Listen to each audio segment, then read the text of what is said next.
อ้หักลุงเป็นฝากเงินมาให้ลุงสบายดีเด้อมาเป็นตัวแทนมอบเงินให้ทางยายอ้ายเพิ่นคนละ2 ล้านกีบเนาะก็ถือว่าเป็นน้ำจิตน้ำใจเพิ่นเห็นแล้วเพิ่นดูตนเฮาพอได้เห็นว่าได้ใช้ได้จ่ายในครอบครัวในเงินในซ่านนี่แหละก็ถือว่าแบ่งเบาภาระเนาะเนาะแล้วก็อันนี้เป็นของทางอ้ายตัวนี้โดย2 ล้านกีบเฮานับมาเรียบร้อยแล้วแต่ว่าพันสโลแกนของเฮานี่เด้อขาดเสืออยู่บกคุกเสืออยู่เกินเมื่อใดคืนโดยเจ้าคนละ2 ล้านกีบไอ้เล่าไปแล้วเนาะมีแต่ว่าเฮาก็ฝากให้ทางอ้ายทั้งสองขอบคุณทั้งอ้ายใหญ่ใจดีเพิ่นเนาะอวยพรอวยไส้เพิ่นที่เพิ่นได้มอบเงินมอบทองให้เพิ่นอยู่ดีมีแห้งเลยเนาะก็นึงก็ขอขอบใจเนาะที่ว่าให้เงินซัพพอร์ตสร้างนะเงินเพิ่มให้สร้างนะครับสร้างก็บ่มีมันยืมผมขอบใจแล้วก็ขอแซ่พรให้ท่านพี่บ่เพิ่นบ่ได้ออกสื่อบ่เพิ่นบ่ขอโทษซะได้ขอผู้มอบเงินให้เนาะขอมีอายุมันคนยืนว่าจากโรคภัยไข้เจ็บพัฒนาสิ่งใดก็ให้ทรงความมั่งพัฒนาให้มีความสุขทุกมื้อพบแต่สิ่งดีๆในชีวิตเด้อเอาอ้ายลองมึงดูเจ้าน่ะว่าบ่เป็นว่าบ่เป็นยิ้มให้เพิ่นเบิ่งแน่ยิ้มให้เพิ่นเบิ่งแน่ยิ้มงามๆได้ขอบคุณขอบใจหลายๆเนาะขอบใจหลายๆเด้อพวกข้าก็บ่มีคำเว้าดอกโดยว่าบ่เป็นมีแต่ว่าโดยขอบใจเนาะโดยพี่น้องเอ้ยสำหรับ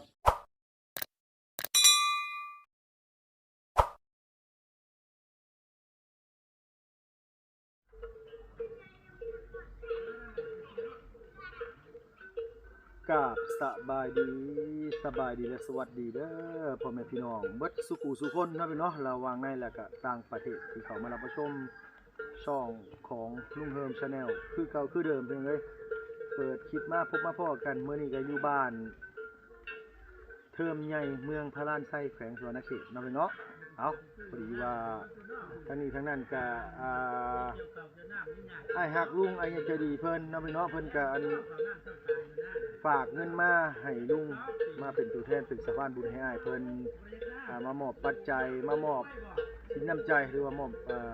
เงินให้ทางทีมงานสร้างเท่านี้เลยเนาะพี่เนาะ3 หนุ่ม 3 ใบเขียวซะพี่น้องเอ้ยนี่ยังคือชื่อว่า3 หนุ่ม 3 ใบเขียวที่ว่าเลยเนาะพี่เนาะโอ้ย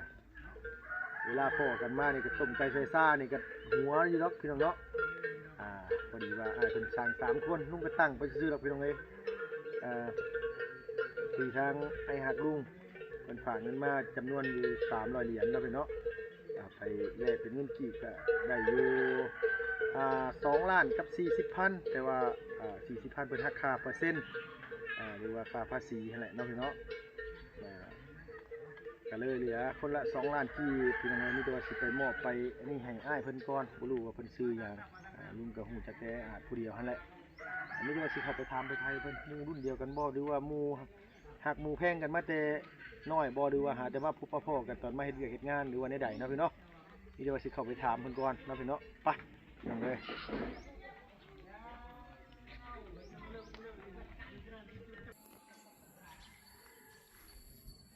ไปพี่น้องเอ้ยเนาะมีแต่ว่าสิเข้าไปหาทางไอ้สร้างเพิ่นก่อนกินข้าวกินน้ำหรือยังได้ยังกินแน่มื้อนี้ก็ได้บ่รู้ว่ามาโรงงานต่อเลยบ่หรือว่าแนวใดเนาะพี่เนาะอันนี้ก็ได้ทางยายเพิ่นกำลังวัดกำลังแทกแม่วันใดอยู่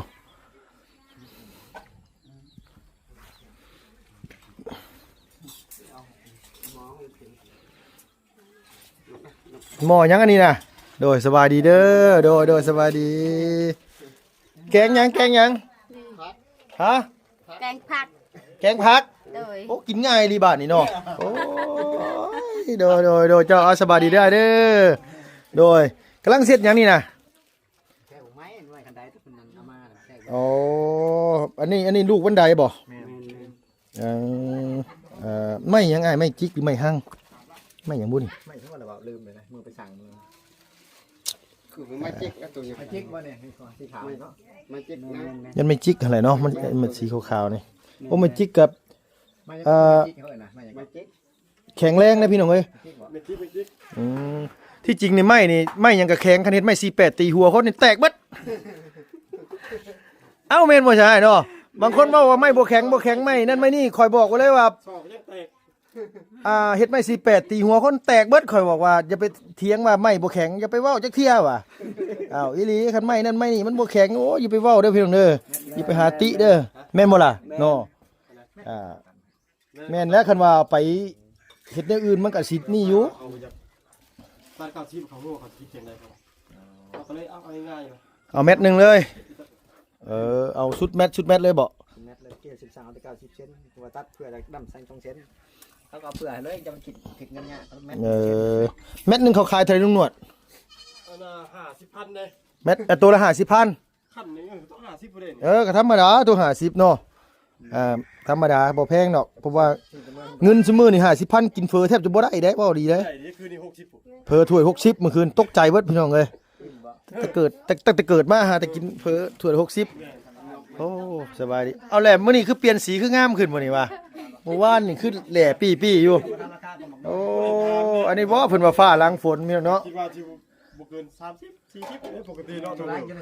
30 อันไหนโดยอันไหนนี่นะบ่ บอกว่า บ่ได้ เฟอก๋วยเตี๋ยว พาไปกินแล้วเรียบร้อยว่า60บาท ใจตกอยู่กระตุ่มหมู่คันว่ามีเงิน40-40มื้อคืนนี่เพราะอยากให้เขามัดแข้งไว้พุ่นแน่เนาะ อันคิดว่ารวมกันว่าสิอัน60เนี่ยบ่แล้วเหรอถ้วยนึงนี่เขาอีกบาท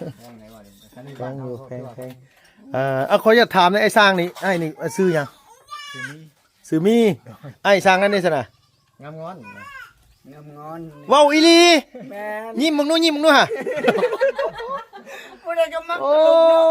กันสดหน้าหายหมดแล้วพี่น้องเอ้ยรุ่น3ใบเขียวนะรุ่นนี้รุ่น3ใบเขียวแล้วนะว่าง่ายๆซะฮู้ต้มใส่ไก่นี่ม่วนแล้วพี่น้องเอ้ย แม่น ใช้ลูกหนวดน่ะไปใช้น่ะไปใช้อันนี้นี่เราเรียบร้อยกบเรียบร้อยเด้อเนาะตัวนี้นี่เสร็จอย่างมันซะนี่น่ะเอาขึ้นมานี่ จังแหละครับ แล้วเจ้าหน้าที่เสายักษ์ โอ้ยเนาะเอาลงเด้อเด็กน้อยมาหยุ่มมันตกลงมาหันกระทับตีนเด็กน้อยก็บ่แห้งอีกย่างไปใส่มาใส่บ่ได้อีกแล้วไผ มองเงิน บ่เราได้แล้วเราเอาแล้ว เอาแล้ว ไอ้อาจบ่โอ้ยมื้อนั้นเราใส่เบิดแล้วบ่จักเราว่าเราให้คิดฮอดชื่อเจ้าข่อยก็เลยเอาเห็นว่ากันให้ก็สิจ้างให้มิดซะซะมื้อนี้ว่าถามมึงมื้อเช้านี่ว่าบ่เป็นหยังมิดแล้วเราว่ะนั่นง่ายอยู่ดอกไอ้อาจเนี่ยซื้อลูกอมล่ำมันว่าล่ำลูกล่ำใดนี่ให้กินก็ยั่วได้เลยล่ะพี่น้องเอ้ยเป็นจังได๋มันข่อยมาอันว่าน้ำทางหันลุงมาเมื่อกี้นี่คือเห็นก้อนเฮก้อนทรายเต็มอยู่นั่นว่านั่นน่ะ มีรถแตก มีรถแตก แม่ เอาจากอันนั้นนะยังงอกขั้นสุดท้ายเลย ตีน เพราะฉะนั้นมันตีนหน้าเลยตีนหลังอีกดิ มอตีนมันหลุดจากพอดีบีมันแตกกับพอดีมันค้ำเลย อ๋อโดย สองคนนั่งพังหลังนั่งชายคะแนนว่ามันตกดินถวายปีนมั้งนะ ประคำสุดท้ายเลยจริง อันว่าพอน้ำพันกับบ่ได้ฮู้ว่าซะว่ามันบิดมันตก งูเมื่อครับ เ เดี๋ยวว่าบีแตกก็ได้ว่าชอบมันตีรถออก บ่ได้เป็นแตกธรรมดา โซเฟอร์ตีนซิ่งของโซเฟอร์เลย คือว่าบ่ได้มาหลายปานใดเนาะอันแห่กระทรายนี่เบิดเท่าไรลุงหนวดน่ะเบิดเท่าไรกระแห่กระทราย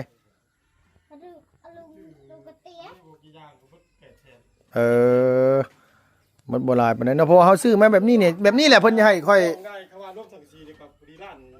นนึงเนี่ยก็มาบวกค่าวีแตกบวกค่าน้ำมันบวกค่าจ้างมาทออีกก็เบิดอยู่ร้านปลาย เงินตัวตัวหนวดตกใส่เขาเนื้อตัวเองแสนนึง โอ้ยแสนเดียวนึงถือว่าทำบุญก็แล้วกัน เรียนอยู่ เอ้าเว้าเนาะสร้างว่าอะไรความสุขของคนเฮ้ย แม่ แม่นบ่ล่ะเฮาเฮ็ดกับมีความสุข มันก็มาบ่ฮอด แม่นเนาะอันนี้เนี่ยใช่อ้ายนี่เฮ็ดแม่บันไดบ่ดูว่าเฮ็ดนี่ยังนี่นะ บ่ไม่เก่าไม่เรือน อ๋อไม่เหลือตัวนี้ จบจากงานนี้แล้วนี่สิไปต่อทั้งไหนอ้าย จะว่าอะไรแล้วเรื่องตัวนั้น อ๋อคือมีตู้6 ปีอันนี้นี่มาซุปอ้ายมา3คนนี่เฮ็ดหลังไหนได้แล้วนี่หลังนี้ ครั้งนี้ กับหลังนั้นอันบ้านหลังเก่าตะกี้น่ะไอ้อาจมากับทีมงานได้บ่ หรือว่าคนละทีม บ่มีผู้หนึงมาแทนครับ อ๋อปกติแล้วนี่อ้ายเป็นคนเซนูเฮาเลยบ่หรือว่าอยู่ไส แม่นคนเซโนนะ เออ อยู่ โดย สองนะ อยู่คุมสอง แม่น เออโดยว่าง่ายกับคนอุทุมพรเลยเนาะโดยฮู้จักบ้านโคกอยู่บ่เจ้า โอ้เคยเข้าไปหลายปีแล้วบ่ได้เข้าไปเลย โดย จักรักเข้าไปในเคยเข้าไปที่หนึ่งแล้ว โอ้ก็บ่ลืมนักทางเข้ากับอันเก่านั่นแหละแต่บ่ได้ ระยะทางคนเดียวคนเข้าไปที่หนึ่งนะ โดยอยู่เชนูนี่ก็หาแต่เข้าไปเชนูนี่อันเข้าไปบ้านโคกลำเทือนี่บ่ น้ำเถื่อนใด เออ ไปคนละทั่ว โดยบ่ง่ายก็อยู่ใกล้อยู่แต่บ่ได้ไปเนาะมีบุญเอาบังไฟก็บ่ได้ค่อยเข้าไปเล่น โอ้ยแต่ในวัดใหญ่เขายังบ่ได้ไปใช่ไหม เออโดยคือเป็นสร้างนี่เป็นมาหลายๆปีแล้วบ่ เที่ยวเช้าปีเลย อ๋อเฮ็ดเฮือนไม้นี่เนาะเฮือนปูนก็เฮ็ดเป็น เพื่อนปูนเลยเฉพาะอะไร ส่วนหลายนี่เป็นปูนเลยเนาะ แม่นตัวไม้นี่มันห้าก็เริ่มเห็ดนี่บ่ด้ ตัวไม้นี่ว่าง่ายว่าตัวไม้กับปูนนี่อันใดง่ายกว่ากันได้แบบว่าเฉพาะสร้างคือที่เจ้าเคยเฮ็ดมานี่นะ ก็ลองเบิ่งกับไม้มันสิง่ายกว่ากันเทียบ ว่าง่ายว่าไม้มันก็ เคยเห็นงานปูนพุ่นหลายกว่า โดยไม้มันประกอบเป็นชิ้นแล้วก็ยุกขึ้นเลยเนาะ แม่นงานปูนมันใช้ถ่าได้เปิดปูน โดย ใช้เวลา เอ หลัง อ มันบ่แล้วประมาณต่ำชั่วโมง3-4 เดือนพุ่นต่อหลัง แต่ว่านั่นคือรับรองเป็นรอบบ่หรือว่าเฮาเหมารวมเลย ก็แล้วแต่บางเทื่อก็อาจจะของเพิ่นเขาก็มีงบเฉพาะจ้างแต่บางส่วนก็เฮ็ดแต่บางส่วน สมมุติว่าตั้งเสาเทคานสิเนาะตั้งเสาเทคานขึ้นเขาก็เฮ็ดแต่เฉพาะตัวนั้นคันเขาให้ก่อให้ใส่บงบานก็อีกราคาหนึง แม่น อ๋อเริ่มไปเรื่อย เป็นช่วงนะฉะนั้นนะ ๆส่วนหลายสิเป็นเฉพาะหน้างานเฮา หลายงานเพราะว่ามันกูมื้อเนาะก็เงินคำก็หายากเนาะเขาก็ราย แม่ ได้ น เพื่ออุปกรณ์เพื่อค่าสร้างนะ โดยว่าไงค่าสร้างแน่ค่าซื้ออุปกรณ์มาให้สร้างเฮ็ดแน่เนาะ แม่น ๆ เลยจ้างเป็นช่วงคนก็ โดยมันค่อนข้างสิลำบากนะพี่น้องในช่วงนี้ก็ดูตนชาติอยู่อันผู้เบากำลังขึ้นใหม่ซุมื้อนี่ เจ๋งจะได้เมียบ่ เอ้าแต่ทองอันแต่ข่อยแต่งเมียตะกี้นี่บาทหนึงนี่5ล้านกว่าซุมื้อนี่บาทหนึง50ปลายล้านเขาบ่เอาดอกมีแต่ชวนลูกสาวเขาจะเอาไปนอนนำซื้อนะซุมื้อนี่นะ บ่ได้ เอามันบาทหนึง50กว่าล้านทอง2บาทนี่100ล้านไอ้เอาบัตรขะรองนี่30ปลายล้านนึงบัตรว่าทองบัตร2บาทเพราะว่าเนาะไอ้เนาะ2บาทมันก็100ล้านเอา100ล้านบัดนี้ค่างัวตัวควายเนี่ยโอ้ตายพี่น้องเอ้ยโอ้ย นักน้ำคำเนาะ นักนำคำซุมื้อนี่แท็กซี่แหละก็คือแบบตามเศรษฐกิจมันก็เนาะปีหนึงก็หาเงินไล่บ่หลายปานใดเด้พี่น้องเอ้ยบ่ขอโทษนำคันโดยเฉพาะที่ว่าเซาไห้เซานาบ้านเฮาแฮงแล้วเนาะไอ้เนาะเฮาก็ยังให้เข้าขึ้นราคาคือทองนี่เด้ครับว่าเนาะกิโลนึงแบบจัก50ล้านนี่จังซี่นะผู้มีหน้าก็สิตายอีกเด้เนาะบัดนี้เนาะ โดยฮะพอดีว่าอ้ายเพิ่นมาพอดีมื้อนี้พี่น้องเอ้ยเพราะว่าเมื่อวานนี่เห็นแต่อาจผู้เดียวแหละก็เลยมอบเงินให้ทั้งให้อาจไปแล้วเมื่อวานนี่เหลือแต่อ้ายสร้างเพิ่น2คนเพราะไอ้เนี่ยจะดีเพิ่นฝากเงินมาให้สินน้ำใจว่าซั่นว่าเรื่องทั้งอ้ายทั้ง3คนเฮ็ดเวียกเฮ็ดงานว่าง่ายก็คือเฮาบ่มักปองใดเฮาบ่เบิ่งบ่งามหม่องใดเนี่ยเฮาติเฮาเตือนเอาได้เนาะไอ้เนาะว่าไงว่าช่วยกันออกความคิดเห็นช่วยกันพี่น้องเอ้ยบางสร้างบางคนก็โอ้ติแน่บ่ได้มีแต่ว่าได้แล้วมันก็บ่แม่นนะมันบ่ได้ก็ให้ได้เอาแต่ใจเองเนาะ เขาเฮ็ดตามมันนะเขาก็ต้องแล้วแต่เจ้าของเฮือน โดยบางเทื่อเพิ่นบอกแบบนี้มันบ่งามปานใดแบบนี้ไปแก้แบบนี้นู่นนี่นั่นเฮาก็ช่วยกันออกความคิดหน่อยเนาะบ่แม่นว่าเอาความคิดตัวเองเป็นใหญ่อย่างเดียวว่าข่อยเป็นสร้างเจ้าบ่ต้องมาเว้าโอ้ยขมังเลยคนจ้างก็จักไปบ่เป็นผู้ใหญ่เพิ่นพูดแล้วเพิ่นเบิ่งแบบว่าโอ้คือบ่งามเด้ลูกจังซั่นซี่บัดมันก็บ่คักบ่ได้น้อยเนาะเฮาเฮ็ดงานในสังคมบ่แม่นว่าเฮ็ดงานเฮือนเฮาเองนะบ่ว่าพี่น้องเอ้ยคันเฮ็ดเฮือนเฮาเองบัดเอาว่าง่ายๆซะแต่ของเฮาเองแท้ๆเฮาก็ยังอยากได้งาม แม่ คันบ่ถูกบ่งามก็ว่าบ่งามนะแบบว่าบางคนแบบเว้าน้อยหนึงก็บ่ง่ายบ่แม่นบ่เว้าดอกคือแบบว่าเฮาบอกเด็กน้อยนี่ก็บ่ได้นะแบบว่าข่อยเป็นสร้างเจ้าเป็นสร้างบ่คันเจ้าเป็นสร้างชั่วคือบ่เฮ็ดเองคือจ้างข่อยเพราะว่าอ้าว ว่าตอนนั้นแล้วเนี่ยมันขาด มันไปบ่เป็นแน่เนาะ มันร่วมงานนำกันบ่ได้เด้ งานทำเขาจะมาทำเจ้าของเพื่อนแบบได้ถ้ามันบ่ได้เรียกเขาจังบอก แม่นคำว่ามันบ่ได้เด้อซำนี้ก็เอาว่าไงแม่น แม่น มันปรับได้ซำนี้เนี่ยมันเฮ็ดได้ซำนี้มันสุดความสามารถเฮาแหละเห็นต้องป้องกันว่ามันได้ซำนี้แล้วก็พอนะบางคนว่าเฮาอยากให้ตั้งประตูแบบนี้ประมาณนี้เพิ่นบอกว่าโอ๊ยมันบ่คักเอาแบบนี้เอ้า สั่งแบบนึงบ่เฮ็ดแบบนึงก็อุกคือกันแหละคน ผู้คันตามใจผู้อยู่เนาะ มันต้องตามใจผู้อยู่แล้วบางเทื่อก็คือผู้ใหญ่เพิ่นสั่งสินะแบบเฮากับ เฮากับ แนะนำอยู่ถ้าว่าเขายังต้องการก็ก็แล้วแต่เขาเนาะ โดย จะแนะนำเพื่อเป็นแนวทางเนาะแล้วเขา โดย บางเทื่อเขาอาจจะบ่ฮู้เบิด แม่น เขาแนะนำปานใดเขายังอยากได้ก็เฮ็ด คือแบบว่าบางเทื่อเพิ่นบ่ได้อยู่ในตัวงานคือเฮาเองเนาะ อาจจะบ่ คือผู้ใหญ่เพิ่นหั่นน่ะบางเทื่อเพิ่นก็อยากให้เฮ็ดแบบนั้นแบบนี้แหละเฮาว่ามันบ่เข้าทรงมัน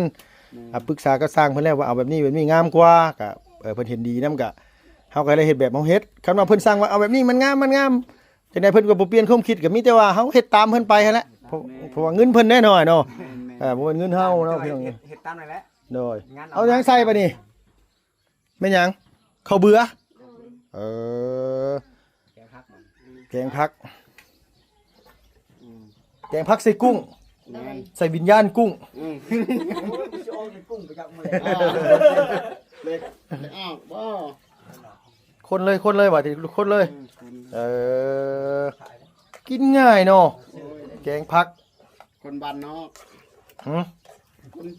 คนบ้านนอกก็กิน บ่ได้อ้ายเอ้ยคนบ้านนอกบางคนก็กินยากคือกันได้กบเขียดก็บ่กินแน่บางคนน่ะ กินอยู่บ่เจ้ากบกินบ่ กบ กบกินอยู่บ่กบ กินแล้วกบคนนี้ บ่อันกบที่เพิ่นไถไม้เมื่อกี้นี่เด้กบตัวเพิ่นไถไม้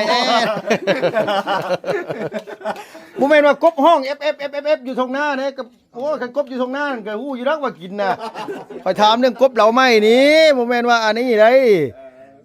บ่นูหัวม่วนเด้อบ่ได้มาแต่เฮิงเลยพี่น้องเอ้ยเอามีแต่ว่าเฮามามื้อนี้ก็พอดีว่าทางอ้ายฮักเฮาเราเห็นทางชุมอ้าย3คนในทางช่องลุงหนวดเนาะเพิ่นก็ได้ว่าเพิ่นอยากมีส่วนร่วมเรื่องนี่แหละการเฮ็ดเวียกเฮ็ดงานซัพพอร์ตเรื่องการอยู่การกินซื้อเครื่องนึงของถือพอได้แบ่งเบาในครอบครัวหน่อยเนาะเพิ่นก็เลยส่งเงินมาให้เฮามอบให้ชุมอ้ายคนหนึงก็บ่หลายปานใดดอกคนละล้าน2ล้านนี่แหละหลายอยู่ว่าล้าน2ล้าน ได้แล้ว โดยมายืนอยู่พี่มาไอ้มาเอาสิขออย่าตตั้งกล้องก่อนพี่น้องเอ้ยพี่น้องเอ้ยเนาะพอดีว่าทั้งไอ้ายเพิ่นกลับมาเป็นที่เรียบร้อยแล้วอันว่าพอดีว่าทั้งไอ้ายหักลุงเป็นฝากเงินมาให้ลุงสบายดีเด้อ มาเป็นตัวแทนมอบเงินให้ทางยายอ้ายเพิ่นคนละ2ล้านกีบพี่น้องเนาะก็ถือว่าเป็นน้ำจิตน้ำใจเพิ่นเห็นแล้วเพิ่นดูต้นเฮาพอได้อันว่าได้ใช้ได้จ่ายในครอบครัวในเงินในซ่านนี่แหละก็ถือว่าแบ่งเบาภาระเนาะอ้ายเนาะแล้วก็อันนี้เป็นของทางอ้ายตัวนี้โดย2ล้านกีบเฮานับมาเรียบร้อยแล้วแต่ว่าคันสโลแกนของเฮานี่เด้อขาดเสืออยู่บ่ครบเสืออยู่เกินมื้อใดคืนโดยเจ้าคนละ2ล้านกีบไอ้เล่าไปแล้วเนาะมีแต่ว่าเฮาก็ฝากให้ทางอ้ายทั้งสองขอบคุณทั้งอ้ายใหญ่ใจดีเพิ่นเนาะอวยพรอวยไส้เพิ่นที่เพิ่นได้มอบเงินมอบทองให้ให้เพิ่นอยู่ดีมีแห้งให้เนาะ ก็เรื่องก็ขอบใจเนาะที่ว่าให้เงินซัพพอร์ตสร้างนะหรือว่าเงินเพิ่มให้สร้างนะครับ แม่น สร้างก็บ่มีมันมีผมขอบใจแล้วก็แซ่พรให้ท่านพนีบ่ ว่าเพิ่นบ่ได้ออกสื่อ บ่เพิ่นบ่ขอโทษซะได้ขอผู้มอบเงินให้เนาะขอมีอายุมันคนยืนปราศจากโรคภัยไข้เจ็บปรารถนาสิ่งใดก็ให้สมความมุ่งมั่นปรารถนาให้มีความสุขทุกๆมื้อพบแต่สิ่งดีๆในความชีวิตเด้อ โดยเอาอ้ายลองมึงดูเจ้าน่ะ ว่าบ่เป็น ว่าบ่เป็นยิ้มให้เพิ่นเบิ่งแน่ยิ้มให้เพิ่นเบิ่งแน่ยิ้มงาม ได้ไหม ก็หมู่กับอันน่ะ ๆขอบคุณขอบใจหลายๆเนาะ ขอบใจหลายๆเด้อพวกข้าก็บ่มีคำเว้าดอก โดย เว้าบ่เป็นมีแต่ว่า โดยขอบใจเนาะ แม่น เอาพี่น้องเอ้ยสำหรับคลิปนี้เนาะพี่น้องลุงก็ขอเป็นตัวแทนทั้งอ้ายเพิ่นทั้งสองคนเนาะ แม่น จังไดก็ลุงก็ต้องกราบขอบคุณขอบใจทางอ้ายใหญ่ใจะดีหลายๆเด้อที่มีน้ำจิตน้ำใจต่อทีมงานสร้างแล้วก็ทุกๆคนที่อ้ายเคยซอยที่ผ่านมาก็หลายคนที่อ้ายเพิ่นซอยมากก็ผลความลำบากวิตความทุกข์ยากก็หลายครอบครัวเนาะที่เพิ่นได้ซัพพอร์ตมา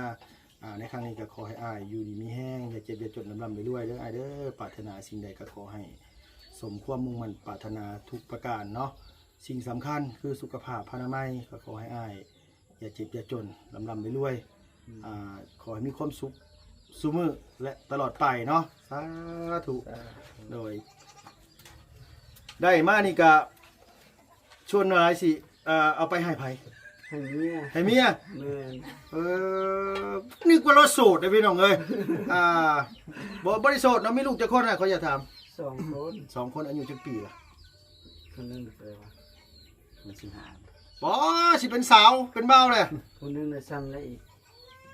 เป็น11ปีลูกหลานผู้กบที่ที่หายแหละแล้วผู้หลาน11ปี อ้ายเด้ค่ะจักคนจะ ซองที่กัน 2คนครับชายยิง ยิงมา2 ยิงเบอร์สอง ลูกจักปีเลยเจ้า 20ปี ปัดโตจักปีเจ้าชาวปีนี้เอาจักปี 22 ฮะ 22 ลุง41เป็นน้องเจ้าอยู่ปีหนึงลูกสาว20ปีเป็นบ่เฒ่าคนละบ่ ผู้บางไปเฮียน ยังบ่ทันได้แต่งงานเนาะยังบ่ได้สร้างครอบครัว เรียนจบมา2ปีแล้วจบมา7ปี โอ้โดยว่าไงก็คือน้องหาจะเรียนจบม.7 มาโอเคจะพี่น้องหมายความว่ามีลูกตั้งแต่19พุ่นได้เนาะ18 19พุ่นได้เนาะ เศร้าเสร็จ2เลยจบม.6เอาแล้ว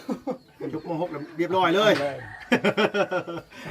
พี่น้องเนาะจังได๋ก็ขอบคุณหลายๆเด้อเด้อที่ว่าไม่ซอยเวียกซอยงานเนาะมีแต่ว่าขอบคุณทางอ้ายเพิ่นหลายๆพี่น้องเอ้ยเอามีแต่ว่านี่แหละนะพี่น้องก็คนเฮาต่างซอยต่างอาศัยกันพี่น้องเอ้ยเฮาก็อาศัยเหืออาศัยแห้งเพิ่นก็อาศัยมาเฮ็ดเวียกเฮ็ดงานในเฮาต่างซอยเหลือกันไปเนาะทางไอ้อาจก็ได้เอาไปเรียบร้อยแล้วเมื่อคืนนี่แต่ว่าจะว่าไปหาอ้อยผู้สาวไม่ห้างไม่หมายจะว่าเบิดแล้วบ่จักหะเนาะถามว่าให้บ่อ้ายเมื่อคืนนี่บ่ได้ให้ก็หมายความว่าไปหาจ้างผู้สาวไม่ห้างไม่หมายมาคุยนำบ่จักมีบ่เอ้ยแล้วเอาผู้สาวมาอยู่เมื่อคืนนี่บ่มีบ่โดยโอเคได้ซะเด้อสวัสดีเด้อสวัสดีเจ้าสวัสดีพอดีเพิ่นกำลังแต่งกินอยู่เนาะเพิ่นเนาะมามอบปัจจัยหรือว่าเป็นสินน้ำใจให้ทั้งอ้ายเพิ่นซ่าเนาะพี่น้องที่เพิ่นได้มาสดมาซอยแล้วก็อยากให้เพิ่นอันว่าอยู่ดีมีแห้งทั้งอ้ายใหญ่จะดีเฮาก็ได้เนาะอย่าเจ็บอย่าจนลำไปรวยสุขภาพพนามัยแข็งแรงเฮ็ดเฮือนเฮ็ดชานหยังก็ขอให้ประสบความสำเร็จทุกสิ่งอย่างเด้ออ้ายเด้อ FC เพิ่นจะดีเบิดสุขุสุคนเนาะสำหรับคลิปนี้ไปแล้วพี่น้องบ๊ายบายสบายดีเด้อ